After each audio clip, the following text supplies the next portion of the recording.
अरविंद केजरीवाल ने, और साथ ही साथ उन्होंने ये भी लिखा है कि व्यापारियों को धमकियां दी जा रही हैं, सरेआम हत्याएं हो रही हैं। ट्वीट से केजरीवाल ने अमित शाह को भी घेरा है।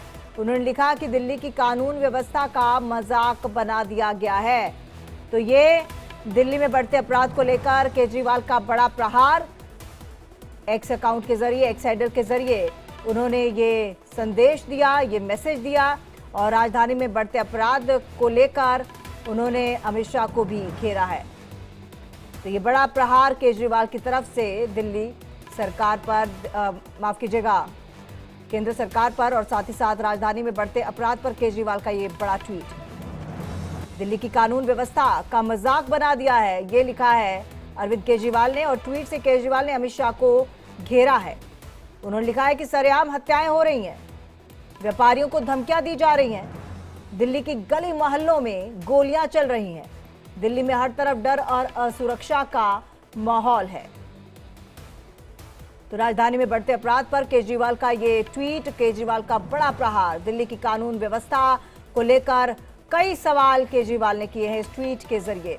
नवीन निशांत हमारे साथ, हमारे सहयोगी फोन लाइन पर जुड़ चुके हैं ज्यादा जानकारी के साथ। नवीन, बड़े सवाल सुरक्षा को लेकर, कानून व्यवस्था को लेकर, और इसकी बानगी जो थी, ये जो असुरक्षा की बात केजरीवाल ने की है, और साथ ही साथ व्यापारियों के अंदर डर की बात की है, ये तमाम चीजें हम काफी दिनों से देख भी रहे थे। बिल्कुल, देखिए बता दें कि अरविंद केजरीवाल ने ट्वीट किया है और दिल्ली की बिगड़ती कानून व्यवस्था को लेकर उन्होंने सवाल उठाए हैं।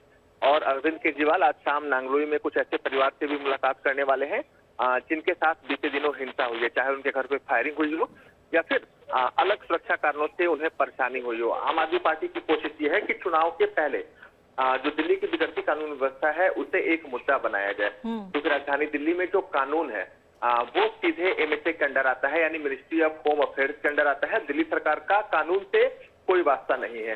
तो दिल्ली विधानसभा चुनाव में आम आदमी पार्टी इसे एक बड़ा मुद्दा बनाने वाली है, और इसकी शुरुआत आज सुबह संजय सिंह ने की थी। संजय सिंह ने सुबह राज्यसभा के सभापति को एक नोटिस दिया था कि वो नियम 263 के तहत दिल्ली की बिगड़ती कानून व्यवस्था पर राज्यसभा के अंदर चर्चा करना चाहते हैं। उसके बाद दिल्ली के जो पूर्व मुख्यमंत्री हैं अरविंद केजरीवाल, उन्होंने ट्वीट किया है और ट्वीट के जरिए कहीं ना कहीं केंद्र सरकार पर जमकर हमला बोला है, क्योंकि दिल्ली में जो पुलिस है वो एमएचए के अंदर आती है। एमएचए के जो मुखिया है वो अमित शाह है। तो इसी तौर पर कहीं ना कहीं दिल्ली विधानसभा चुनाव के मद्देनजर आम आदमी पार्टी दिल्ली की बिगड़ती सुरक्षा व्यवस्था को लेकर एक बड़ा मुद्दा बनाने जा रही है। और खबर ये भी है कि आने वाले कुछ दिनों तक लगातार अरविंद केजरीवाल जिन इलाकों में हिंसा हुई है, जिन इलाकों में कुछ आपराधिक वारदातें हुई हैं, वहां पर जाएंगे और वहां परिवारों से मुलाकात करेंगे। चलिए, आप बने रहिए नवीन हमारे साथ, क्योंकि एक खबर हम अपने दर्शकों को बता दें, क्योंकि इससे पहले संजय सिंह ने भी लोकसभा स्पीकर को एक चिट्ठी लिखी थी, और संजय सिंह ने लोकसभा स्पीकर को चिट्ठी लिखकर दिल्ली में बढ़ते अपराध पर चर्चा की मांग की थी। आम आदमी पार्टी सांसद ने दिल्ली में बढ़ते अपराध पर चिंता जताई थी। तो अभी क्योंकि पूर्व मुख्यमंत्री अरविंद केजरीवाल ने ट्वीट किया, लेकिन उससे पहले आम आदमी पार्टी की तरफ से सांसद संजय सिंह ने लोकसभा स्पीकर को चिट्ठी लिखी थी। संजय सिंह ने लोकसभा स्पीकर को चिट्ठी लिखकर दिल्ली में बढ़ते अपराध पर चर्चा की मांग की थी। एक बार फिर से रुक करते हैं नवीन निशांत हमारे साथ लगातार जुड़े हुए हैं इसी खबर पर।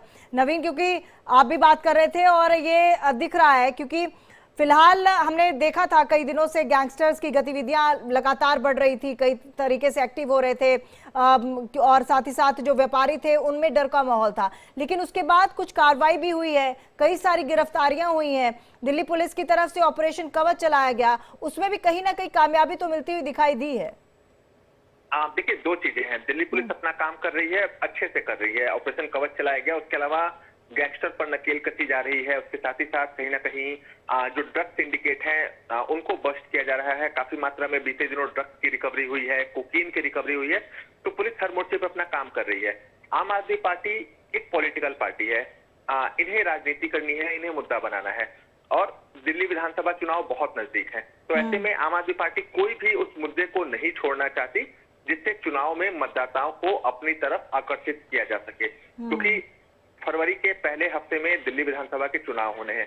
तो ऐसे में आम आदमी पार्टी की कोशिश ये है कि हर एक उस मुद्दे को उठाया जाए जो दिल्ली की जनता से जुड़ा हुआ है, क्योंकि आम आदमी पार्टी के पास कहने के लिए ये भी है कि दिल्ली की जो कानून व्यवस्था है वो अरविंद केजरीवाल के पास नहीं है, वो एमएचए को रिपोर्ट करती है। केंद्र सरकार उन्हें सुरक्षा देने में विफल रही है। तो आम आदमी पार्टी इसे एक बड़ा मुद्दा बनाने की कोशिश कर रही है। और दूसरी तरफ दिल्ली पुलिस की बात करें तो बीते दिनों दिल्ली पुलिस की बैठक भी हुई थी, मीटिंग हुई थी, जिसमें तमाम आला अधिकारी मौजूद थे। अलग अलग डीसीपी को निर्देश दिए गए थे कि वो अपने क्षेत्रों में गश्त करें, अपनी उपस्थिति दर्ज कराएं। जो संगठित अपराध है यानी जो ऑर्गेनाइज क्राइम है उस पर नकेल कसी जाए। उसमें काफी हद तक दिल्ली पुलिस को सफलता भी मिली है। तो निश्चित तौर पर एक तरफ जहां दिल्ली पुलिस अपना काम कर रही है, अपराधियों को गिरफ्तार कर रही है, तो दूसरी तरफ आम आदमी पार्टी इसे एक बड़ा मुद्दा बनाने की कोशिश में लगी हुई है। चलिए, बहुत बहुत धन्यवाद नवीन आपका तमाम जानकारी के लिए। अब दो खबरें आपको ऐसी दिखाएंगे जिसको देखकर आपके होश उड़ जाएंगे। पहली खबर उत्तर प्रदेश के बरेली से है, जहां एक कलयुगी मां ने अपनी ही